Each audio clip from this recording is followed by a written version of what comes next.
ouvindo a Bíblia de Estudo comentada em áudio.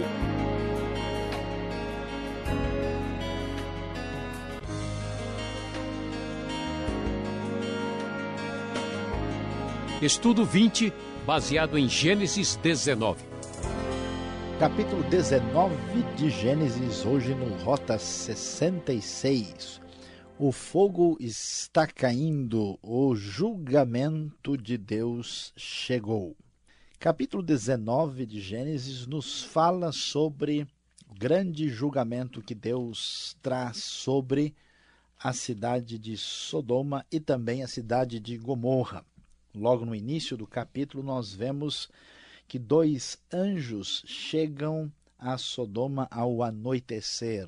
Deus tinha informado o seu servo Abraão daquele juízo, daquele julgamento que viria, e agora as coisas já começaram a acontecer. Deus fala, Deus faz, Deus age, Deus está no controle da história, por isso a sua palavra é tão importante. Quando eles chegam à cidade, encontram Ló sentado à porta da cidade. Isso nos revela muita coisa. Revela que Ló prosperou e está numa situação socioeconômica muito boa, porque na antiguidade a porta da cidade é o lugar onde ficam os magistrados, as pessoas importantes. Se Ló está ali, significa que ele é uma pessoa de posição relevante. Ló foi para Sodoma com a intenção de crescer, de enriquecer-se na vida, e lá está ele colhendo o fruto dessa sua alternativa, apesar dos problemas que elas certamente trouxeram a ele e a toda a sua família. E qual era o problema? Nós temos na tradição judaica, mesmo nas escrituras, conforme nós já mencionamos no programa anterior, que Sodoma tinha uma tradição de ser péssima hospedeira. Até é dito que ninguém poderia hospedar ninguém na cidade. E aqui então Ló, preocupado, corre atrás daqueles anjos. Ele reconhece que aqueles anjos têm a ver com Deus. Esses anjos não têm aparência necessariamente diferente. Muitas vezes os anjos simplesmente se parecem com homens, mas Ló os reconhece de alguma forma e os convida para ir para a sua casa. E eles dizem, não, vamos passar a noite na praça. Mas Ló insiste, porque sabe do ambiente que eles estariam enfrentando ali na cidade de Sodoma e de Gomorra. É como uma grande metrópole dos dias de hoje. Alguém passar a noite no meio da rua corre o risco de perder a sua vida. E então eles são levados para a casa de Ló e são recebidos ali com hospitalidade. Cidade de Sodoma, com toda a sua maldade, a razão do julgamento divino, mostra em que estado eles tinham chegado, desenvolvendo um narcisismo, desenvolvendo um egoísmo muito grande e certamente uma violência impressionante. Uma violência que certamente põe em risco a liberdade. A falta de princípios de Deus numa sociedade põe em risco a liberdade e permite o uso indiscriminado da violência. Tanto é que aqueles homens de Sodoma, tanto os mais jovens quanto os mais velhos, aqui nós lemos na NVI, no versículo 4, vão atrás daqueles homens, daqueles anjos, e chegam à casa de Ló e solicitam o que eles desejam fazer. Eles dizem, onde estão os homens que vieram à sua casa esta noite? Traga-os para nós aqui fora, para que tenhamos relações com eles. A ideia do texto, a palavra hebraica, o verbo literalmente quer dizer para que os conheçamos, mas o sentido dessa palavra, geralmente, especialmente nesse texto, era exatamente relacionamento de natureza sexual. Aqueles homens eram depravados, aqueles homens agiam de maneira antinatural, aqueles homens estavam certamente quase que exigindo uma espécie de oportunidade para estuprar, para agir com maldade contra os visitantes. Ló, então, apavorado, tenta impedir isso e, já não tendo mais como proceder, ele também já com o seu coração aí um tanto quanto prejudicado pela convivência com essa cidade perversa, as defesas vão diminuindo, e ele chega e diz: olha, eu ofereço as minhas filhas que são virgens, para que vocês façam com elas o que bem entenderem. Isso reforça a ideia bem clara que o assunto aqui é sexualidade. Mas, por favor, não façam nada a estes homens. Ló insiste com eles, mas a violência, o domínio do mal é tão forte que não permite argumento, não permite nenhuma manifestação de uma opinião diferente. Ela é absolutamente dominadora. E não, saia da frente, gritaram. Eles então, inclusive, chegam para Ló dizendo: olha, este homem chegou aqui como estrangeiro, agora quer ser juiz, faremos a você pior do que eles. Então eles vão com violência tentando arrombar a porta, mas como os visitantes são visitantes de Deus, eles feriram de cegueira os homens, de modo que eles não podiam mais encontrar a porta, mostrando que Deus está por trás de toda a situação que encontramos aqui nesse versículo, contra aqueles homens perversos, maus, violentos, preconceituosos, destruidores da liberdade e extremamente maus. O texto bíblico prossegue mostrando para nós que o momento do julgamento chegou. Por isso os homens dizem: olha, vamos todos embora da cidade. Chegou o momento da destruição. Chegou o momento em que as cidades que estão aqui vão ser destruídas porque a maldade delas atingiu o limite. E aqui nós vamos ver um problema muito sério. Um problema que está relacionado com a permissão que o nosso coração às vezes nos dá de ir se acostumando com o mal. A família de Ló não está certa se deve abandonar a cidade. Por quê? Sodoma tinha muita coisa interessante, era uma cidade atraente em vários aspectos, e isso era mais importante do que a realidade espiritual para os familiares de Ló. E foi muito difícil, porque as filhas de Ló iam casar com os seus genros e eles são praticamente obrigados a fugir da cidade, porque a situação é de julgamento, de juízo iminente. O texto nos diz, inclusive, que eles não levaram a sério o aviso, eles pensaram que aquilo era uma brincadeira, versículo de número 14, então foram como que levados. Versículo 16 diz: tendo ele hesitado, os homens agarraram a ele pela mão, como também a mulher e as duas filhas, tiraram dali. Isso mostra o perigo da fraqueza espiritual, da frieza espiritual, quando a pessoa acaba dividindo o seu coração em termos de valorizar aquilo que é deste mundo passageiro e as coisas de Deus, as coisas realmente importantes e espirituais. E então nós vamos observar que isto se torna marcado pela dificuldade de deixar a querida Sodoma, entre aspas. E da mesma forma, quando eles fogem, quando eles obedecem à ordem dos visitantes celestiais, é a seguinte: não olhem para trás. E essa prisão, essa dependência, essa relação problemática com as coisas passageiras é marcada pela situação da mulher de Ló, que durante a fuga, quando o fogo traz o julgamento e cai, e desce fogo, e desce enxofre da parte de Deus, a mulher de Ló olha para trás. E quando ela olha para trás, a Bíblia nos diz que ela é transformada numa coluna de sal. Ela não consegue conter a tentação de observar a sua antiga cidade, a sua casa, os seus bens, tudo que ficou para lá. Isso fala muito alto no seu coração. O Senhor fez chover do céu fogo e enxofre sobre Sodoma e Gomorra, versículo 24.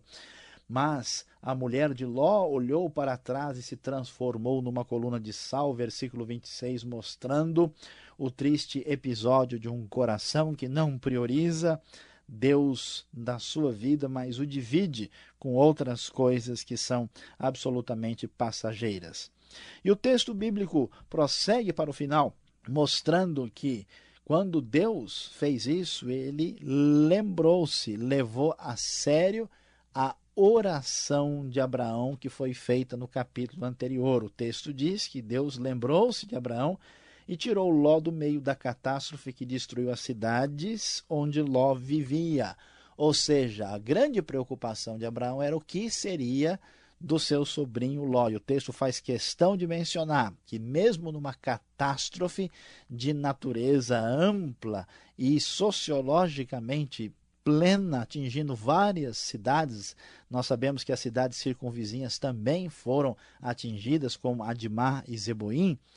Aqui nós vemos Deus prestando atenção e tendo cuidado de salvar Ló, apesar da fragilidade desse. E o complicado no final da história não foi só o julgamento divino que vem e destrói as cidades perversas e que perderam o referencial da justiça. Mas depois disso, Ló fica somente com as duas filhas e a Bíblia nos conta uma história muito complicada quando as duas dão bebida ao pai e acabam se envolvendo na intimidade com ele através de um relacionamento incestuoso e dando origem a 2 filhos, e esses filhos mais tarde vão dar a origem aos povos que são chamados de Amonitas e Moabitas na Bíblia, que sempre serão povos inimigos do povo da aliança, inimigos dos descendentes de Abraão.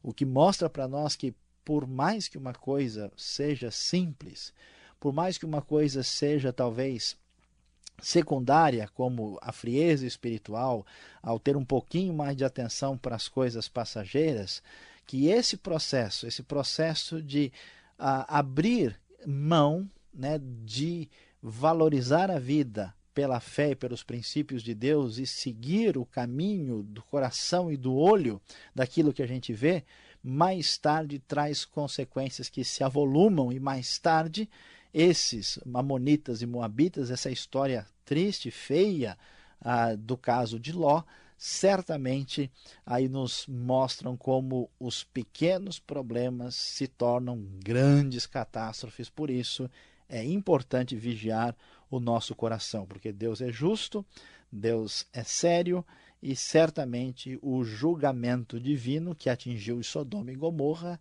também atingirá a humanidade que não voltar o seu coração e a sua vida para o Criador, aquele que nos trouxe a sua salvação.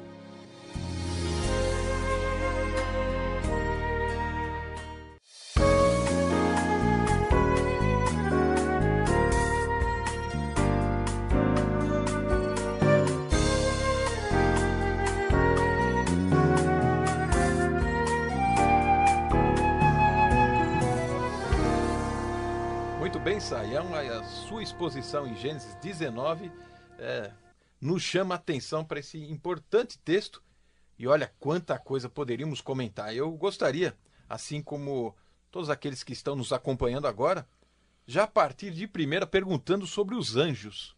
Como é que Ló ele conseguiu detectar ou perceber que eram anjos que estavam lá uma vez, que era uma cidade grande, uma cidade com muitas pessoas vindo de todas as regiões?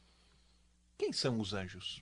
Muito bem, Alberto. Olha, os anjos aparecem em grande parte da Bíblia. Lá em Hebreus, eles são chamados de espíritos que estão servindo, auxiliando aqueles que vão herdar a salvação. São uma espécie de seres enviados por Deus para trabalhar em determinadas atividades e tarefas. Algumas pessoas talvez imaginem que os anjos são criaturas assim etéreas, né? Criaturas feitas de fumacinha ou de um halo, assim, mas a impressão que a Bíblia dá é que eles possuem algum tipo de matéria. A impressão que dá é que eles possuem um corpo, porque os anjos, por exemplo, quando entram no domínio humano, muitas vezes eles nem são distinguidos de um homem normal, né? Aparecem anjos, não aparece nenhuma anja na Bíblia. Isso é importante destacar, né? E esses anjos têm a forma de um homem em grande parte das vezes, e muitas vezes não, são seres assim extraordinariamente diferenciados. Mas esses anjos, como muitos, eles são assim mensageiros de Deus e, portanto, aparentemente apenas mudam da dimensão espiritual para a nossa, porque o anjo não teria como arrumar um corpo de cada vez. Claro que o corpo angelical é diferente. A Bíblia fala em 1 Coríntios 15 que existe corpo espiritual, é de uma outra dimensão, é diferente. Então eles não são percebidos assim como seres estranhos e diferentes. Por isso eles chegam, de alguma forma Ló os percebeu. Não tem nenhuma auréola na cabeça, nenhuma asinha batendo lá atrás, né? Possivelmente eles eram pessoas que talvez chamassem atenção, talvez fossem bonitos, alguma coisa assim, o que justificaria a atitude assim meio que assustadora daqueles homens pervertidos e anormais, né, de Sodoma e Gomorra. Certo. Bom, eu sei que anjos, ainda nós vamos falar em outros programas futuros lá pela frente, mas eu tenho uma outra pergunta aqui, eu quero aproveitar aqui a nossa exposição de hoje em Gênesis 19. E lá no verso 8, né, um versículo que choca, que chama atenção, né? Que loucura foi essa de Ló de apresentar suas filhas num momento assim de assalto na casa dele, né? De repente ele está se vendo ali acuado e um dos pertences dele, ele está lá para ajudar os anjos e oferece as filhas. Pois é, isso é muito estranho e a gente precisa pensar um pouquinho. Tem vários fatores. Primeiro, assim, que a maneira de entender as coisas na antiguidade era diferente, né? Hoje, alguém oferecer uma filha, apesar que infelizmente isso acontece, e naquele tempo os conceitos não eram exatamente a mesma coisa, então isso deve ser entendido. A segunda coisa é que chama atenção para a gente é entender o momento de desespero de Ló, sem saber o que fazer, os homens vão arrebentar, quebrar a casa, talvez matar todo mundo, estuprar os visitantes, então ele age de uma maneira assim que não dá para confiar na postura do juízo de Ló nesta hora. E outro fator que chama atenção, a gente poderia perguntar por que Ló então num ato de honra não partiu para cima deles ou não tomou uma atitude assim de querer defender-se, mas logo sai com uma espécie de sugestão esquisita como essa. Uma possibilidade é que Ló e a própria família já está tão acostumados ao ambiente de Sodoma que é muito possível que os valores morais deles já não eram assim tão elevados para que eles pudessem dispensar uma coisa esquisita e estranha como essa. É uma espécie de aquilo que a gente está assistindo na nossa sociedade, aquilo que já estamos nos acostumando a ver e acompanhar nos jornais, televisão, etc. Isso vai minando os nossos princípios, os nossos conceitos e acaba se virando tudo normal, não é? Exatamente, há uma espécie de acostumar-se com a perversidade sem achar nisso um problema muito grande. Tá certo. Eu quero fazer a pergunta agora sobre esta chuva, né, que caiu em Sodoma e Gomorra. Chover em enxofre, haja guarda-chuva, hein? Não tem como. Que espécie de chuva foi essa que acho que nem a Arca de Noé aí resolveria o problema, né? Certamente que não, até porque com tanto piche lá e betume na arca é que incendiaria mais rápido.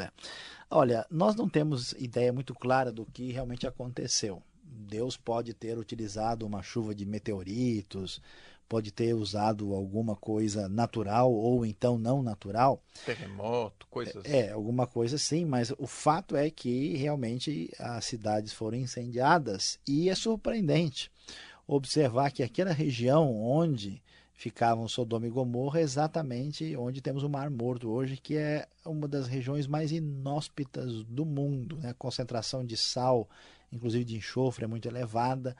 E assim, o que mostra é que aquele lugar tem uma situação de natureza mínima possível, né? O que é surpreendente é que alguém que vai para a Alemanha, vai para o Japão, visita lugares que foram bombardeados na Segunda Guerra, está tudo do mesmo jeito. Não retomado, pouco tempo depois tem grama, tem plantação. Olha ali, aquela região não tem nada. Dizem que se um pássaro voar meio baixo perto do Mar Morto, ele cai pelo vapor quente e realmente não existe nada de natureza, né? A destruição muito mais antiga e que permanece aí como marca nítida do juízo divino. É um monumento, né? A maldade, ao pecado que leva tudo isso. Exatamente. Terminando então a exposição, você fala lá no verso 14 de Gênesis 19 que as pessoas não levaram muito a sério, né, Ló? Você está brincando, Ló, para com isso, relaxa, né? Que chuva, que nada, que destruição é essa? Ou seja, Ló não estava muito afinado com o seu tempo? Olha, Alberto, alguém já disse que por trás de toda piada é uma guerra, né? Quando a gente ri de alguma coisa, na verdade, muitas vezes nós estamos apenas nos defendendo ou guerreando de alguma forma. Então, a dependência do sistema, a relação com aquela sociedade decadente, mas que trazia algum tipo de conforto, era tão grande que, ao falar da intervenção no julgamento divino, isso provoca riso, isso provoca uma atitude de diz, não, imagina, isso é brincadeira. Pensaram que eles estavam brincando e não levaram a sério mesmo.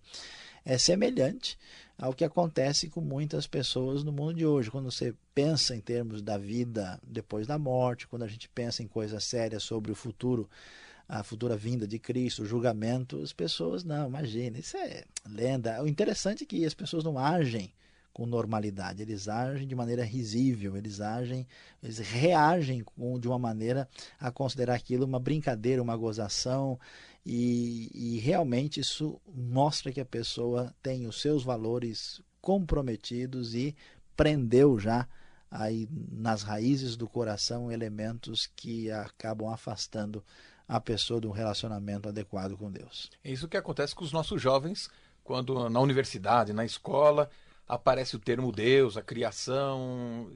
Quando você vai mencionar alguma coisa de Deus, o pessoal, imagina, isso é mitologia, né? Uhum. E aí vem o que nós podemos perceber do endurecimento do homem no nosso tempo. Saiam, muito obrigado pelas respostas e vamos acompanhar agora a conclusão do nosso programa hoje. O fogo está caindo, o julgamento chegou.